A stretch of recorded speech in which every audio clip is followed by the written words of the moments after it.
السلام علیکم ورحمۃ اللہ وبرکاتہ۔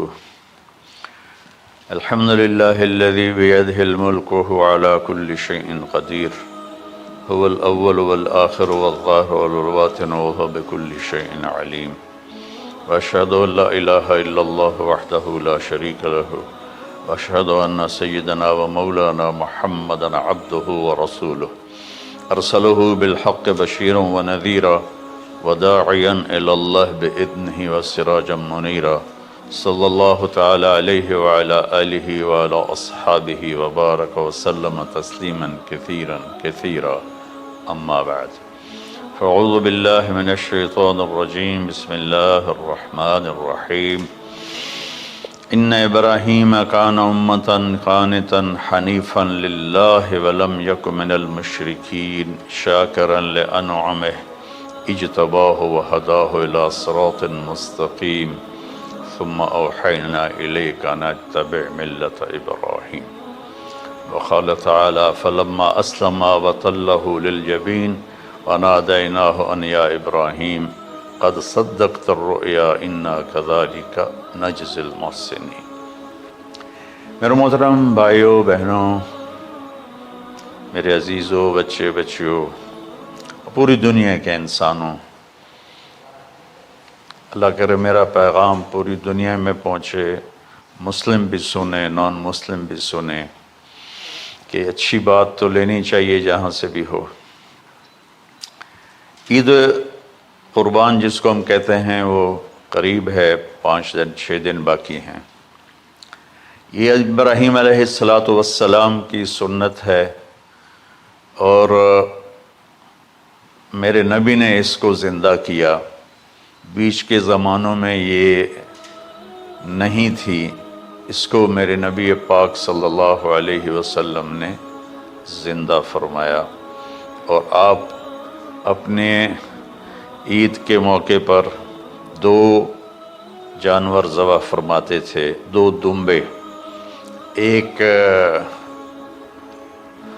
امت کے لیے اور ایک اپنے لیے۔ سبحان، ایک امت کے لیے، ایک اپنے لیے۔ ابراہیم علیہ السلام سے یہ سلسلہ کیسے شروع ہوا؟ ابراہیم علیہ السلام کون ہیں؟ ان کی ہستی کیا ہے؟ ابراہیم علیہ السلام وہ نبی ہیں جن پر ساری امتوں کا اتفاق ہے۔ یہود بھی ابراہیم علیہ السلام کو کہتے ہیں ہمارے ہیں، عیسائی بھی ابراہیم علیہ السلام کو کہتے ہیں ہمارے ہیں، مسلمان بھی ابراہیم علیہ السلام کو کہتے ہیں ہمارے ہیں۔ آگے پھر یہود موسیٰ علیہ السلام پر رک جاتے ہیں اور عیسیٰ علیہ السلام کا انکار کرتے ہیں، عیسائی عیسیٰ علیہ السلام پر رک جاتے ہیں اور محمد مصطفیٰ صلی اللہ علیہ وسلم کا انکار کرتے ہیں۔ ان ابراہیم لأواہ حلیم، ان ابراہیم لأواہ حلیم، ابراہیم بہت مہربان، رونے دھونے والے تھے، اور ابراہیم کا مطلب بھی ہے مہربان باپ، مہربان باپ۔ ابراہیم علیہ السلام کی کہانی تو بہت لمبی ہے، اسے سنانے کے نہ مجھے سکت ہے، اور نہ ہی آگے جو ہم کاسٹ کرتے ہیں اس میں اتنی ہمت ہوتی ہے۔ تو ہم شروع ہی کرتے ہیں کہ ابراہیم علیہ السلام سے اللہ نے اپنے بچے کی قربانی کیسے لی، پیچھے سارے واقعات کو چھوڑ کر۔ ابراہیم علیہ السلام کو جب آگ میں ڈالا گیا اور اللہ تعالیٰ نے ان کو آگ سے زندہ سلامت باہر نکالا، تو پھر انہوں نے ہجرت فرمائی اور مصر گئے۔ مصر کا جو بادشاہ تھا وہ ہر آنے والی عورت کو زبردستی 1 رات اپنے کمرے میں رکھتا تھا، تو اس نے حضرت سارہ علیہ السلام کو بھی قبضہ کر کے اپنے کمرے میں رکھا۔ جو ہی ہاتھ بڑھاتا اس کا ہاتھ سوکھ جاتا، پیچھے کرتا تو ٹھیک ہو جاتا، پھر ایسے ہاتھ بڑھاتا سوکھ جاتا، پھر پیچھے کرتا ٹھیک ہو جاتا، پھر ایسے ہاتھ بڑھایا، سوکھ گیا، پھر پیچھے کیا، ٹھیک ہو گیا۔ تو اس نے کہا یہ تو کوئی اور ہی بات ہے۔ تو اس نے اپنی بیٹی حضرت ہاجرہ وہ ان ابراہیم علیہ السلام کے نکاح میں دے دی۔ ابراہیم علیہ السلام اس وقت 70 سے اوپر جا چکے تھے اور حضرت ہاجرہ 22 سال کی تھی۔ یہ 3 افراد کا قافلہ ہجرت کر کے فلسطین پہنچا، اور ابراہیم علیہ السلام کی عمر گزر گئی۔ رب ہب لی من الصالحین، یا اللہ کوئی نیک بچہ دے، یا اللہ کوئی نیک بچہ دے۔ اولاد کا نیک ہونا ضروری ہے۔ ڈاکٹر بنے، انجینئر بنے، عالم بنے، مفتی بنے، ان میں سے کوئی چیز ضروری نہیں، اولاد کا نیک ہونا ضروری ہے۔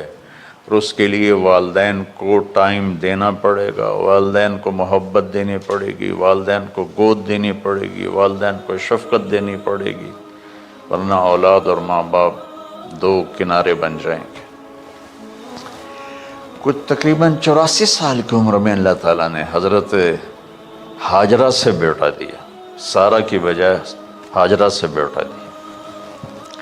حضرت اللہ کی حکمت تھی، اللہ بھی یہی چاہ رہے تھے، تو حضرت سارہ کو بڑی تکلیف ہونے لگی، کہنے کہ اس بچے کو مجھ سے دور کرو، اس بچے کو مجھ سے دور کرو، میں دیکھ نہیں سکتا۔ تو جبریل آئے کہ اللہ تعالیٰ بھی فرما رہے ہیں کہ اسے یہاں سے دور کرو۔ کہ کہاں لے جاؤں؟ کہ یہ ہم بتائیں گے کہاں لے جانا ہے۔ تو جبریل انسانی شکل میں اونٹ پہ سوار ہو کر تشریف لائے، اور پیچھے حضرت ابراہیم علیہ السلام اپنی اونٹنی پر، بچہ بیگم، اور آگے جبریل رہبر کے طور پر۔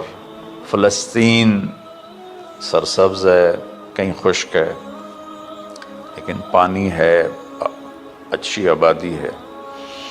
چلتے چلتے چلتے چلتے 1 مہینہ کا سفر کرنے کے بعد جب وہ علاقہ شروع ہوا جہاں کالے پہاڑ، کالے پتھر، کوئی پتا نہیں سبزے کا اور کوئی نشان نہیں پانی کا، وہاں سے چلتے چلتے چلتے 4 پہاڑوں کے اندر ایک وادی سی آئی۔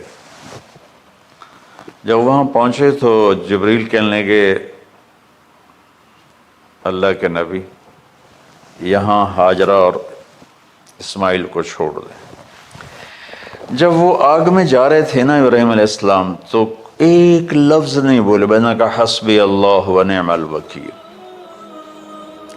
لیکن جب جبریل نے کہا یہاں چھوڑ دیں تو ایک دم بولے یہاں کیسے چھوڑ دوں، یہاں تو کچھ بھی نہیں ہے، یہ کیسے رہیں گے؟ کہ یہ آپ کے رب کی منشا ہے، یہاں اللہ کا گھر بنے گا، یہاں اس بچے کی نسل سے ایک آخری نبی پیدا ہوگا جو پورے عالم کو روشن کرے گا، آپ چھوڑ دیں۔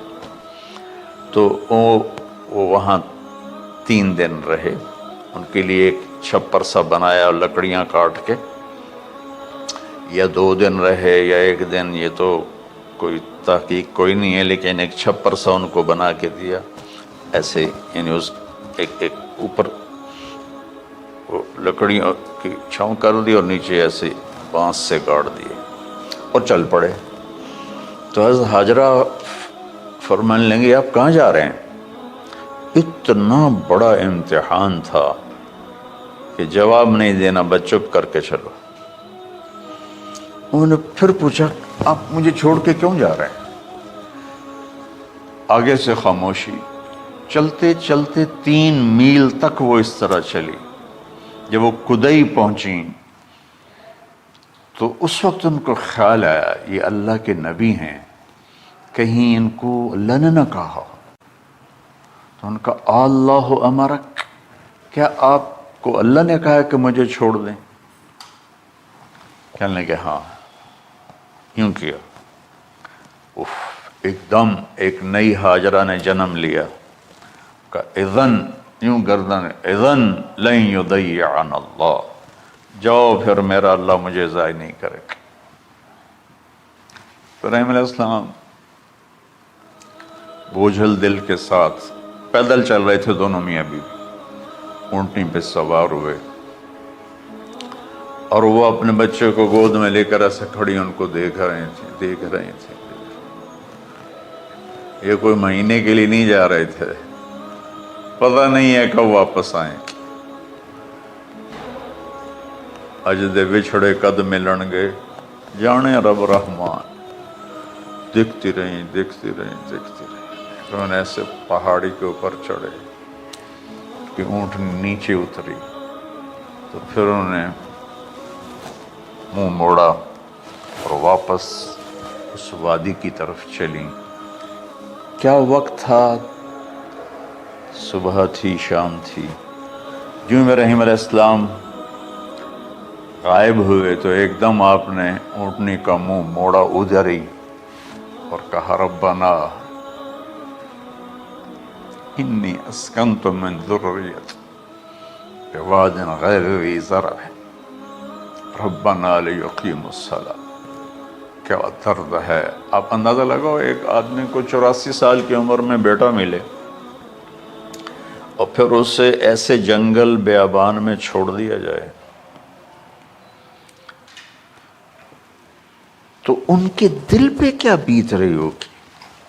یہ اس دعا میں وہ درد ہے جو میرے بھی آنسو نکل رہے ہیں۔ ہم کتنی دفعہ قصہ سنا چکا۔ اے اللہ،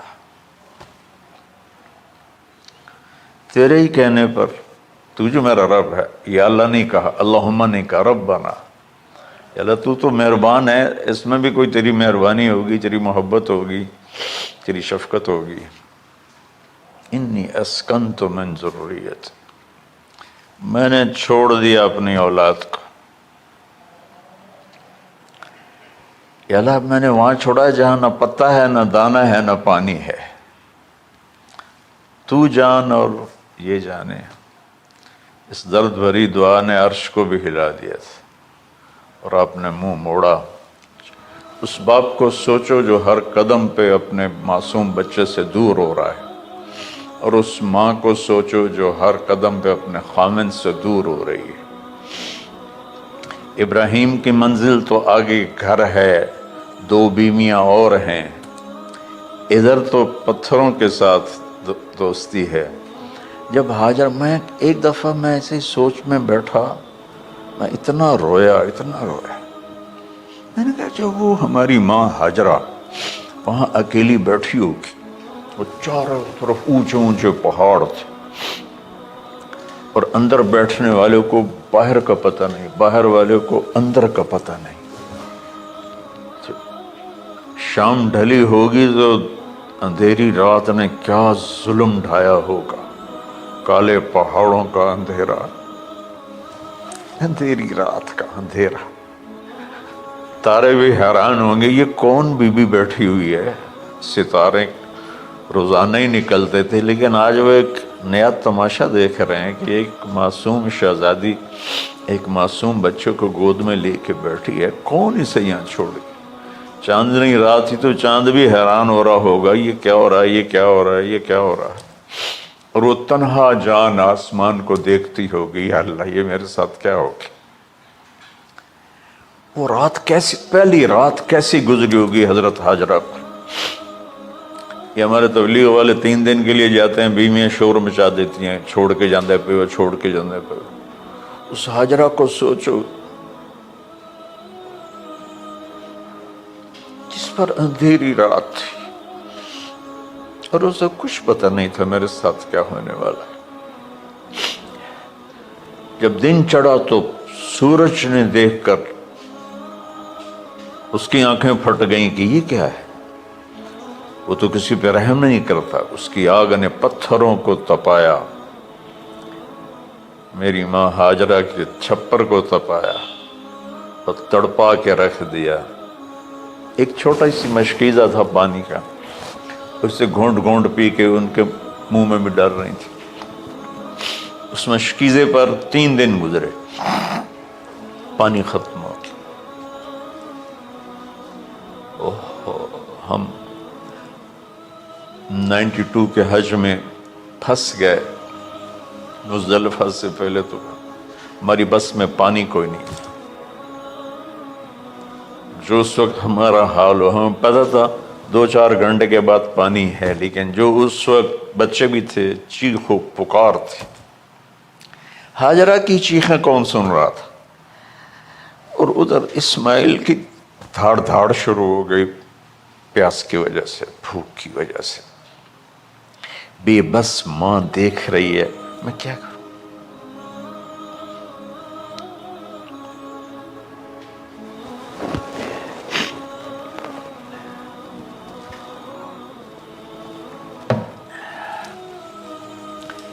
میں قطر میں تھا جماعت میں، تو مجھے یہاں کندھے میں درد ہوا، میں ہاسپٹل گیا تو ایمرجنسی سے انہوں لے کر گئے۔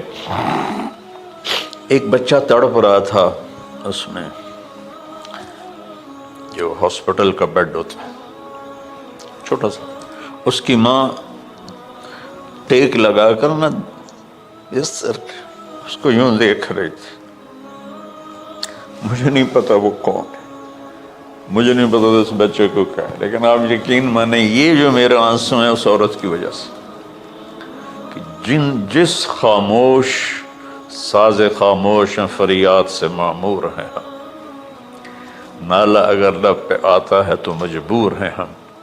جس طرح وہ ماں ساز خاموش تھی اور اس کے چہرے پر درد پکار رہا تھا، میں صرف ایسے گزرتے گزرتے اس کو دیکھا اور میں آج رو رہا ہوں 15 سال کا قصہ یاد کر کے۔ تو ہاجرہ کے چہرے کو کون پڑھنے والا تھا؟ کون سی ایمرجنسی وارڈ میں بیٹھی تھی؟ کون اس کے لیے کہہ رہا تھا میں پانی لاتا ہوں، کھانا لاتا ہوں؟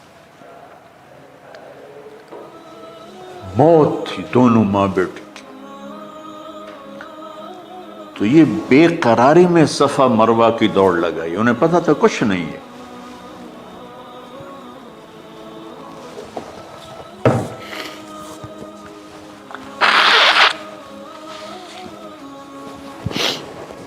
انہیں معلوم تھا کچھ نہیں ہے، لیکن وہ اس کو تڑپتے دیکھ نہیں پا رہے۔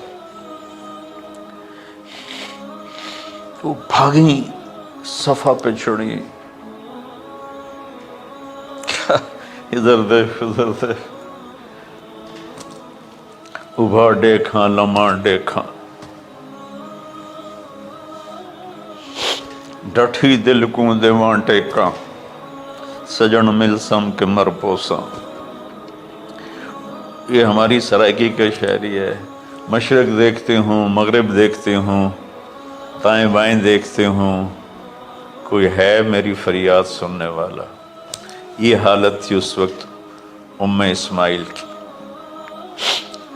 نیچے اتری جہاں وہ ٹیوب لائٹس آتی ہیں، وہاں وہ نیچے ہو گئے اور بچہ غائب ہو گیا، تو دوڑ لگاتے۔ مصر کی شہزادی اور مکے کے نوکدار پتھروں کے اوپر دوڑ رہی تھی۔ جب بچہ نظر آیا پھر آہستہ ہو گئی، پھر مروہ پہ چڑھی، پھر صفا پہ چڑھی، پھر مروہ پہ چڑھی، پھر صفا۔ مجھے لگتا ہے صفا مروہ بھی رو رہے ہوں گے اس وقت، اور مکے کے پہاڑ بھی رو رہے ہوں گے، سورج بھی اس وقت رو رہا ہوگا۔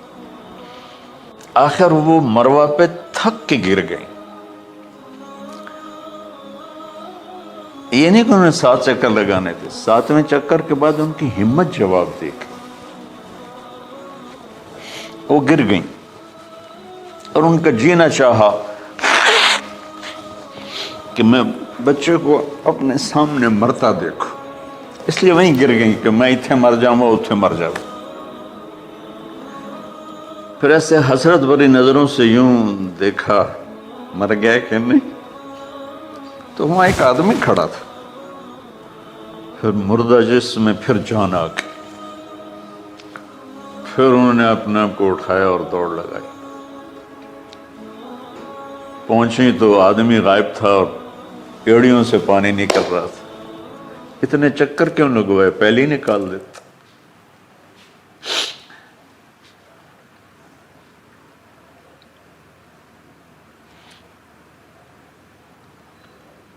عاشق ہوں میں عشق کماں میں دل رکھیں وانگ پہاڑاں ہو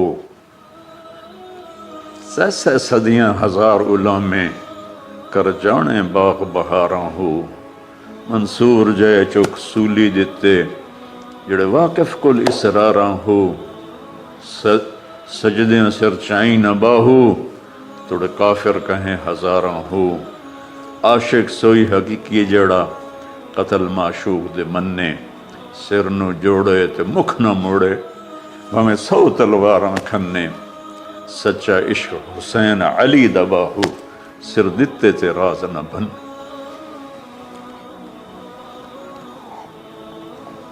کوئی ابراہیم کا گلہ نہیں شکوہ نہیں. یہ 7 چکر اور تڑپ اور درد اس کے بعد پانی کیوں نکالا؟ پہلے کیوں نہیں نکالا؟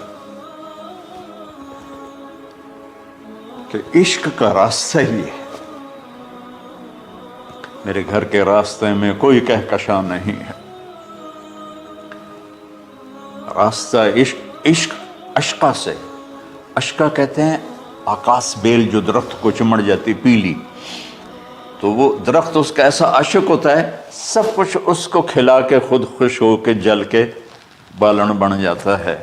اس سے اشقا ہے کہ عشق ایسی چیز ہے. عشق تے آتش ڈوہیں برابر اتے عشق دا تاؤ تکھیڑا آتش ساڑے کخ تے کنیرا عشق ساڑے دل جیڑا. خواجہ غلام فرید صاحب کی شاعری سنا رہا ہوں کہ عشق میں بھی آگ ہے اور لکڑی میں بھی آگ ہے. لکڑی کی آگ خس و خاشاک کو جلاتی ہے اور عشق کی آگ دل کو جلا کے برباد کر دیتی ہے.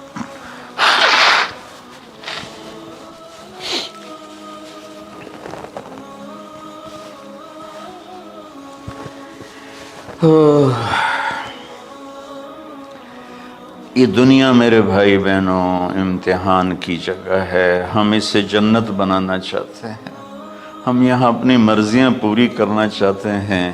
اللہ کی قسم، اللہ کی قسم، اللہ کی قسم، جس نے اپنی مرضی پہ چلنا شروع کیا وہ تباہ ہو گیا.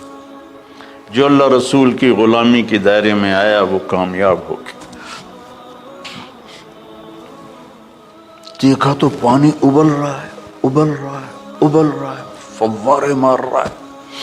تو اس وقت عبرانی لینگویج تھی تو ان کا زم زم زم زم، ٹھہر جا ٹھہر جا ٹھہر جا. وہ نیچے زور، اللہ کو بھی یہی منظور تھا، وہ نیچے زور. میرے نبی نے فرمایا اگر میری ماں زم زم نہ کہتی تو پورے عرب کو یہ پانی سیراب کر دیتا. اور آپ حیران ہوں گے، آج کل تو بہت زیادہ ایڈوانس ہے سائنس. تو سعودی گورنمنٹ نے کہ یہ اس کا سورس کیا ہے، یہ پانی کہاں سے آ رہا ہے. طائف تک ساری زمین کو کھنگالا، کوئی اس کا پیچھے سے لنک نہیں ہے. کہیں چشمہ ہوتا ہے نا تو پیچھے لنک ہوتا ہے، کہیں سے پانی نکل ہوتا ہے پیچھے سے لنک ہوتا ہے. زمزم کا کوئی لنک نہیں. جو ہی موٹر چلاتے ہیں تو 8-9 جھرنے ہیں سوراخ، وہاں سے پانی ابل ابل کے آنا شروع ہو جاتا. اور جو ہی موٹر بند کرتے تو وہ جھرنوں کا پانی بند ہو جاتا. اس میں نہ مچھر ہے، نہ اس میں کوئی کیڑا ہے، نہ کوئی مکوڑا ہے. پاک صاف پانی، زمزم زمزم.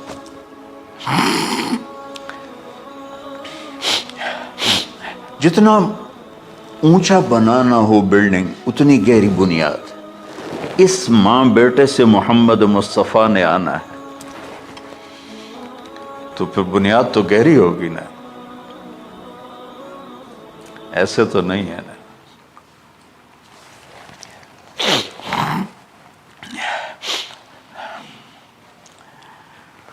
تو چونکہ محمد مصطفیٰ صلی اللہ علیہ وسلم کو اس بچے اور اس ماں سے اللہ نے وجود دینا، پیچھے ابراہیم والد ہیں دینا. ابراہیم علیہ السلام کی نسل میں 4000 انبیاء آئے. بنو اسرائیل میں 4000 اور حضرت اسماعیل علیہ السلام کا ایک ہی جو 1.25 لاکھ پہ بھاری نہیں ہے بلکہ کل کائنات پہ بھاری ہے اللہ کے بعد. تو اس لیے پسائی ہوئی یہ جو بناتے ہیں اپنی باڈیز، وہ اپنی کتنی پسائی کرتے ہیں، وزن اٹھاؤ، دوڑو، وہ کیا کیا اپنے آپ کو مشقت میں ڈالتے ہیں، تب جا کے وزن وہ نکھر کے آتے ہیں۔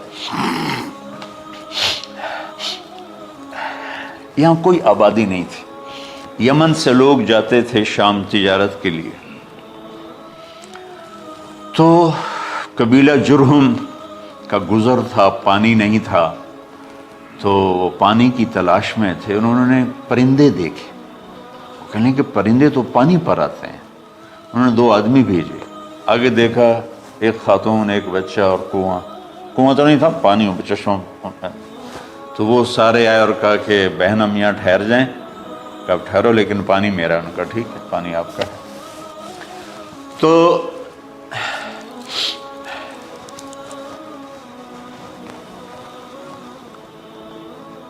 ایک سال کے بعد اجازت ملی، جاؤ مل کے آؤ، مل کے آئے۔ جس گھاٹی سے ابراہیم کو جدا کیا تھا اس پر کتنی دفعہ حضرت ہاجرہ کی نظر پڑتی ہوگی،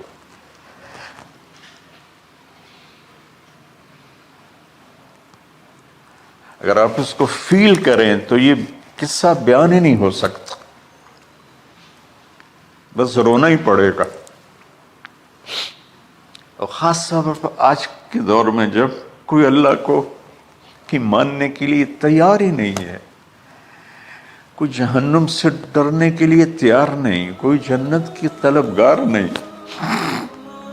1 سال کے بعد اونٹنی کا سر نظر آیا تو دل اچھل کے آسمان کو جا لگا کہ میری آنکھوں کی ٹھنڈک آ گئی، میرے سر کا سایہ آ گیا، میرے بیٹے کی چھاؤں آیا۔ وہ اونٹنی بٹھائی، کہا تشریف لائیے، کہنے لگے اترنے کا حکم نہیں ہے، صرف ملاقات۔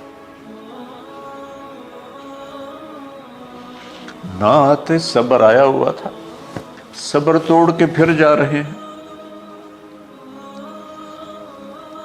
اف نہیں کی آہ نہ کر لبوں کو سی، زخم پہ زخم کھا کے جی، اپنے جگر کا لہو پی، آہ نہ کر لبوں کو سی، عشق ہے دل لگی نہیں، سینے پہ تیر کھائے جا، آگے قدم بڑھائے جا، یعنی زبان حال سے کہہ دے اس کے ہاں ستائے جا۔ کوئی شکوہ گلا نہیں ہے، یہ کیا ملنا ہے، نہ آتے وہیں بیٹھے رہتے۔ کہنے لگے اچھا بچہ گود میں دے دو، سینے سے لگا پیار کی، بہتے آنسو بچے کے رخسار پہ گرے، بچوں کو پتہ نہیں کون ہے۔ کہنے لگی اجازت ہے آپ کا سر دھو دوں، منہ دھو دوں، پاؤں دھو دوں، ہاتھ دھو دوں، یہ پانی پاک ملا ہے، ٹھیک ہے واپس۔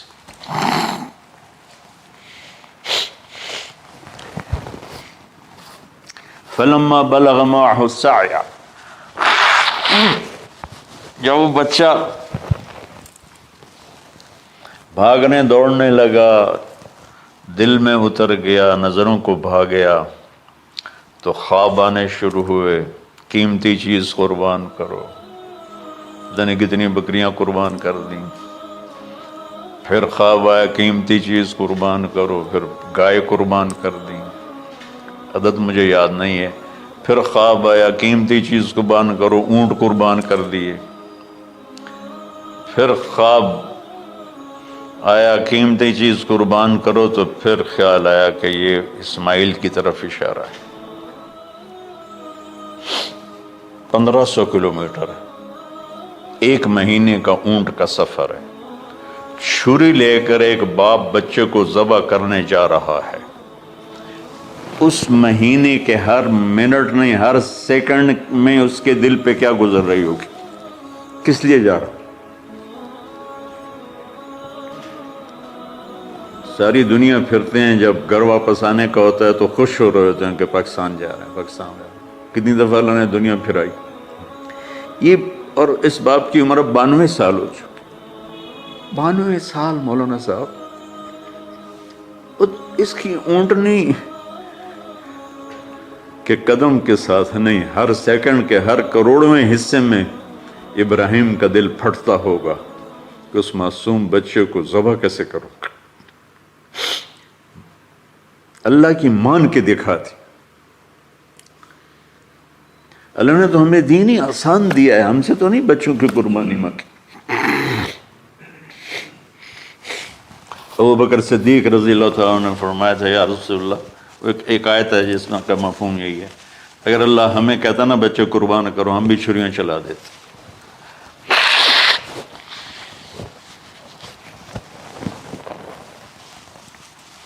تو میں اس تصور میں جب ڈوبتا ہوں میں رونا شروع کر دیتا۔ عاصم کا بازو ٹوٹا، 6 سال کا تھا، اس کو جوڑ رہے تھے تو اس کی چیخیں نہیں کر رہی تھی، میں باہر نکل گیا، مجھ سے چیخیں سنی نہیں گئی، حالانکہ وہ اس کا علاج کرنے کے لیے کر رہے تھے۔ اور یہ 92 سال کی ہستی بڑھاپے میں 1 مہینے کی اذیت برداشت کرتے ہوئے جا رہے ہیں کہ بیٹا ذبح کرنا ہے، بیٹا ذبح کرنا ہے، بیٹا ذبح کرنا ہے۔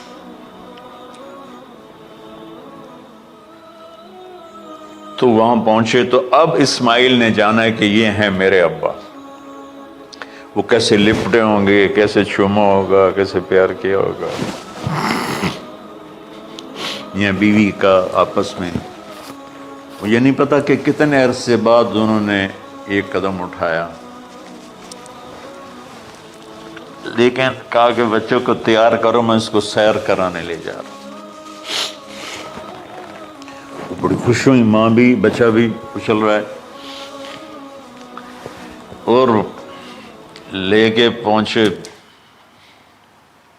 جمرہ کبریٰ پر، وہ جو شیطان کو 3 جگہ مارتے ہیں، تو آخری جگہ وہاں اس وقت ایک تنگ سی جگہ تھی پہاڑوں میں گھری ہوئی، وہاں پہنچے تو کہتے ہیں یا بنیا انی، کوئی شک شبہ والی بات نہیں ہے، ارا فی المنام انی اذبحک، میں نے تمہیں ذبح کرنا ہی ہے، انی میں نے تمہیں ذبح کرنا ہے، فانظر ماذا ترى، تیری رائے کیا ہے؟ قربان جاؤں اس ماں پہ جس نے 7-8 سال کے بچوں کو کیا تربیت دی۔ یا ابت افعل ما تؤمر،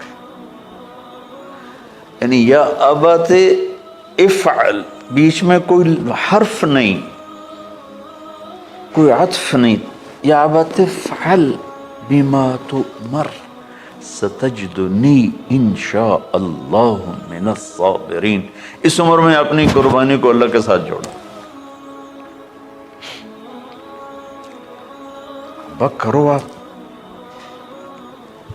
یہ جب ماں اپنے بچے کو فوکس کر، آج کی مائیں، میں گلہ کرتا ہوں آپ کے والدین سے، میں گلہ کرتا ہوں، انہوں نے اپنی اولاد کو فوکس نہیں کیا، یہ اپنے دھندوں میں اتنا پھنسے ہوئے ہیں، اپنے کاموں میں، اس بدبخت یہ کیا فون ہے، کیا کہتے ہیں اس کو، اسمارٹ فون، سیمسنگ موبائل، اس میں اتنا گم ہو گئے ہیں کہ بچے اگنور ہو گئے ہیں۔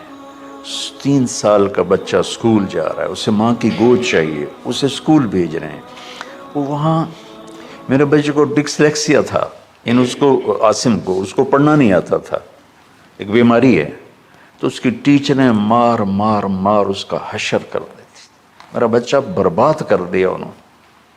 وہ 6 سال کی عمر میں ڈپریشن کا شکار ہو۔ میں ماؤں سے کہتا ہوں بچوں کو ٹائم دو، تمہارا سرمایہ تمہاری اولاد ہے، اور اولاد ڈگری سے عزت نہیں ملتی، اولاد تمہاری نیک ہوگی تو وہ بلند بخت ہوں گی، عزت پائیں گی۔ پاکستان کو پڑھے لکھوں نے لوٹا ہے، ان پڑھوں نے نہیں لوٹا۔ ابا جی، بابا جی، آپ کریں نا، دیر کیوں کر رہے ہیں؟ ستجدنی انشاء اللہ من الصابرین، اب دیکھیں گے میں آپ کی آزمائش پہ پورا اتروں گا اور اللہ کی آزمائش پر بھی پورا اتروں گا۔ پھر معصوم ذہن ادھر چلا گیا ماں کی طرف، کہنے لگے ہاں یہ بات ہے کہ میری ماں کو بڑی تکلیف ہوگی، تو اس لیے نا اپنا کرتا اتارا، کہا بابا جی یہ کرتا آپ میری ماں کو دے دیں، وہ جب مجھے یاد کرے گی میرا کرتا دیکھ لے، اور آپ نے مجھے یہیں دفن کرنا ہے، ادھر نہیں لے جانا، اور آپ بھی احتیاط کریں، مجھے الٹا الٹائیں، طلّہ للجبین، میرا سر زمین پہ لگا ہے، گردن نہیں، تاکہ آپ کو تکلیف نہ ہو مجھے دیکھ کر۔ اب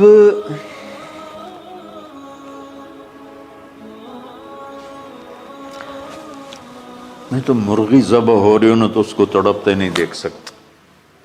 قربانی کے لیے مفتی صاحبان کہتے ہیں کہ اوپر کھڑا ہونا چاہیے، خود کرے یا اوپر کھڑا ہو، میں نہیں کھڑا ہو سکتا، جانور جب تڑپتا ہے تو مجھے کچھ ہونے لگتا، تو میں بچوں کو بھیجتا ہوں جاؤ قربانی پہ کھڑے۔ جیسے ابراہیم علیہ السلام کا تصور کر کے میری چیخیں نکل کہ انہوں نے جب ان کی کمر پہ گوڈا رکھا ہوگا یوں کر کے، ہاتھ باندھے پاؤں باندھے، اور سر کے بال یوں اٹھا کے یہاں لائے ہوں گے سر کو، اور چھری یہاں رکھی ہوگی، کیا کیفیت ہو؟ تو یوں آسمان کو دیکھ کر کہ یا اللہ کیا تم مجھ سے ناراض ہو گیا کہ میرے دل میں اسماعیل زیادہ اتر گیا ہے؟ یا اللہ ایسا کبھی نہیں،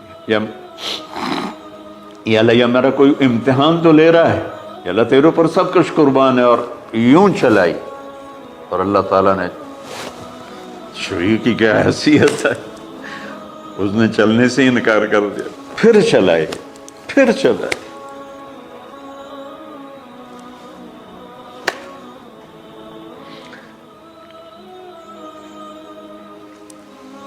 بعضی کتابوں میں ہے تو صحیح، لیکن روایت کی کتنی حیثیت ہے وہ تو مجھے نہیں پتا، لیکن چونکہ یہ ایک تاریخی چیز ہے کہی جا سکتی ہے۔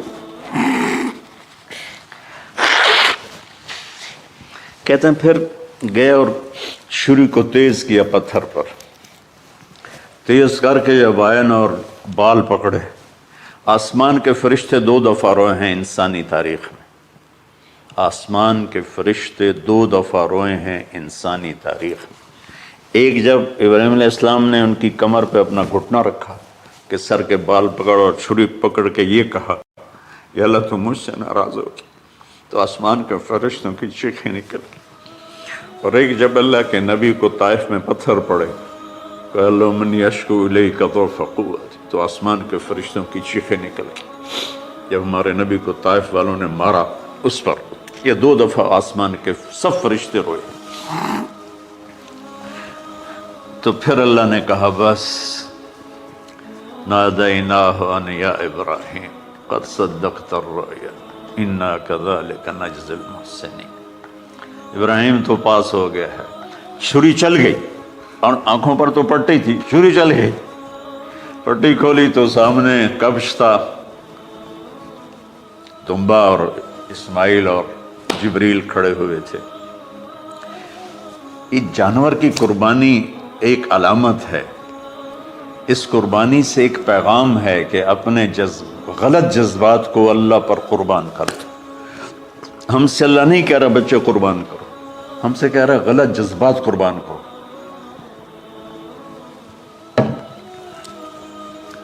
ہم سے اللہ کہہ رہا ہے اپنے جذبات کو دبا دو جو تمہیں اللہ اس کے رسول سے دور کرتے ہیں، ان پر چھری چلاؤ۔ جو اللہ اس کا محبوب کہتا ہے ان کو کرنے کے لیے بھی اپنے جذبات پہ چھری چلاؤ۔ سچ بولنے کے لیے چھری چلانی ہے تو چلاؤ اپنے جذبوں پر، اب اس کو پھیلا دو۔ ساری شریعت میں اللہ نے جو احل حلالا، جو اس نے کہا ہے یہ کرنا ہے، اس کے لیے اپنے جذبات قربان کر دو۔ وحرم حراما، اور جو کہتا ہے نہیں کرنا، اس کو چھوڑنے کے لیے اپنے جذبات قربان کر دو۔ تو یہ ہے قربانی کی اصل حقیقت. جانور دمبے ذبح کرنا تو اس کی ایک علامت ہے، اس کی ایک علامت ہے کہ ہم میرے نبی نے حج پر 63 اونٹ ذبح کی، اپنے ہاتھ سے ذبح کی، باقی 37 حضرت علی رضی اللہ تعالیٰ عنہ علیہ السلام نے ذبح کی. تو بھائیو، قربانی کی اصل یہ ہے کہ ہم اللہ اس کے رسول پر اپنے جذبوں کو قربان کر دیں، اپنے جذبوں کو قربان کر دیں. مولانا ابوالکلام آزاد رحمۃ اللہ علیہ کا میں مضمون پڑھ رہا تھا اسی قربانی پر، تو انہوں نے فرمایا، انہوں نے لکھا، وہ خطابت اور قلم کے تو بادشاہ تھے، واقعی وہ ابوالکلام تھے. انہوں نے لکھا کہ اللہ نے چھری کے لیے چلنا طے کیا ہوا تھا، اللہ نے چھری کے لیے چلنا طے کیا ہوا تھا. جب اسماعیل کو لٹایا گیا تو اسماعیل کو کھینچ لیا، چھری کو روک دیا. جب میرے نبی کے والد کو حضرت عبد المطلب جب زمزم کا کنواں کھود رہے تھے تو باپ بیٹا تھے، حارث اور عبد المطلب، تو تھک کر کے ایک دن کہنے لگے، یا اللہ اگر تو مجھے 10 بیٹے دے گا نا تو میں ایک تیرے نام پہ قربان کروں گا. اللہ نے 15 دے دیے. جب وہ سارے جوان ہو گئے تو ان کو اکٹھا کیا، بچوں میں نے تو منت مانی تھی. تو انہوں نے کہا، ابا جان آپ جس پہ ہاتھ رکھیں گے ہم تیار ہیں. کیا اطاعت ہے. تو کہنے لگے نہیں، میں قرعہ ڈالوں گا، جو اس زمانے کا طریقہ تھا وہ تیروں کے ساتھ. تو حضرت عبداللہ کا قرعہ نکل آیا. حضرت عبداللہ سب سے زیادہ محبوب. تو انہوں نے ہاتھ پکڑا، چھرا اٹھایا. عمر بن عاص رضی اللہ عنہ کے والد عاص بن وائل ایک بہت بڑا کام کر گئے، وہ سامنے آ کے کھڑا ہو گیا. کہنے لگا یہ کام نہیں ہوگا. انہوں نے کہا یہ سردار کا بول ہے. کہا آگے بھی سردار کھڑا ہوا ہے، میں یہ ظلم نہیں ہونے دوں گا. سارے مکے والے اس کے ساتھ ہو گئے، عبد المطلب اکیلے رہ گئے. انہوں نے کہا وہ جو ہے نا قطبہ کاہنہ نجران میں، وہ جو فیصلہ کرے گی، یا عصفان میں وہ مانوں گا. کہا چلو. تو عصفان یا نجران گئے قریش مکہ کے سردار. تو اس کاہنہ عورت، جیسے آج اس زمانے کی جج ہوتی تھی، مرد بھی عورت بھی، اس نے کہا کہ تم لوگ قتل کا معاوضہ کیا لیتے ہو؟ کہ 10 اونٹ. کہ اچھا ایسا کرو، ایک تیر پہ لکھو عبداللہ اور ایک پہ لکھو 10 اونٹ اور قرعہ ڈالو. اگر اونٹوں کا قرعہ نکل آئے تو جتنے اونٹ لکھے ہیں وہ ذبح کر کے عبداللہ کو چھوڑ دو، اور اگر عبداللہ کا نام نکلے تو ہر دفعہ 10 اونٹ بڑھا دو. تو وہ سارے بڑے خوش ہو گئے. تو عبد المطلب نے احتیاطاً 100 اونٹ پہلے کھڑے کر لیے صفا کے ساتھ، اور حرم شریف میں اکٹھے ہو گئے. اور وہ جو تیروں سے کرتے تھے تو الانصاب غالباً اس کو کہتے ہیں، ایسا ہی ہے نا. ہاں. تو وہ 10 اونٹ عبداللہ، اس نے جو کوڑا اندازے میں والے جو پھینکا تو نکلا عبداللہ. تو وہ 10 اونٹ اس نے پہلے الگ کھڑے کیے تھے تو 20 کر دیے. پھر قرعہ ڈالا تو عبداللہ، پھر 10 اور کر کے 30 کر دیے. پھر قرعہ ڈالا تو عبداللہ، پھر 10 اور کی تو 40 ہو گئے. پھر قرعہ ڈالا تو عبداللہ تو 50 ہو گئے. پھر قرعہ ڈالا تو عبداللہ تو 60 ہو گئے. مکے والوں کی آنکھیں پھٹنے لگی، پسینے آنے لگے. پھر قرعہ ڈالا عبداللہ تو 70 ہو گئے، 80 ہو گئے. 90 جب ہوئے تو سب کی آنکھیں باہر نکل آئیں کہ اب پیچھے تو اونٹ ہی ختم ہو گئے. تو پھر قرعہ ڈالا 100 پر تو نکلا 100 اونٹ. تو سب نے نعرے لگائے. تو عبد المطلب کہنے لگے نہیں میں ایک دفعہ اور کروں گا. کیا تو پھر 100 اونٹ. پھر سب نے نعرے لگائے، کہ نہیں میں ایک دفعہ اور کروں گا. پھر کیا تو 100 اونٹ. تو پھر عبد المطلب نے حضرت عبداللہ کو آزاد کیا، 100 اونٹ خود ذبح کیے. تو ابوالکلام آزاد رحمۃ اللہ علیہ فرماتے ہیں دوسری دفعہ وہ چھری چلنے لگی حضرت عبداللہ پر. ایک واقعہ بھی اس کے ساتھ عجیب ہے. آپ بازار میں جا رہے تھے حضرت عبداللہ، تو سامنے سے ایک نا پہلی کتابوں کی عالم عورت آ گئی. اس نے اسے دیکھا تو کہا عبداللہ تیری جان بچانے پہ 100 اونٹ ڈگے تھے نا. کہاں؟ کہ ایک رات میرے ساتھ گزار لے 100 اونٹ میں دوں گی. تو اس نے نور نبوت دیکھا یہاں. تو آپ نے کہا نہیں میں عزت دار ہوں، میں یہ کام تو نہیں کر سکتا. تو پھر فرمایا کہ اللہ نے اسماعیل کو نکالا، عبداللہ کو نکالا، لیکن چھری نے چلنا تھا. جب حسین کی باری آئی تو اللہ نے چھری کو کہا چلو، اور وہ کاٹتے چلی گئی گاجر مولی کی. میرے نبی کی ساری نسل زبان کی. کتنا کہا اذکرکم فی اہل بیت، اذکرکم فی اہل بیت، اذکرکم فی اہل بیت. صرف 60 سال بعد امت نے 89 سمیت 72 انسان ذبح کر دی، کہ جنازے بھی نہ پڑھنے تھے.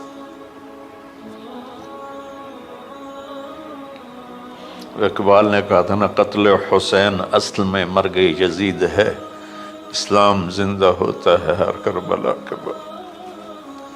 اللہ سے محبت کرو، اللہ کے نبی سے محبت کرو، اللہ کے نبی کے گھرانے سے محبت کرو، اللہ کے نبی کے صحابہ سے محبت کرو، اللہ کے نیک بندوں سے محبت کرو. عید قربان کا فلسفہ ہے اللہ اس کے رسول کی اطاعت پہ قربان ہو جانا. عید قربان کا فلسفہ ہے اللہ اس کے رسول کی اطاعت میں اپنے جذبات پہ چھری چلا دینا. عید قربان کا فلسفہ ہے اللہ اس کے رسول کی اطاعت کے سامنے گردن کو جھکا دینا، اور اس کے لیے جس بھی کڑے امتحان سے گزرنا. ہم اللہ نہ کرے ہم امتحان نہیں مانگتے، یا اللہ نہیں مانگتے، یا اللہ نہیں مانگتے، عافیت مانگتے، عافیت مانگتے. تو میرے بھائی بہنوں، ہم اللہ کی بارگاہ میں جھکے، ہم اللہ کی بارگاہ میں جھکے، اس کے رسول کی بارگاہ میں جھکے، تاکہ ہمارا یہ جہان بنے وہ جہان.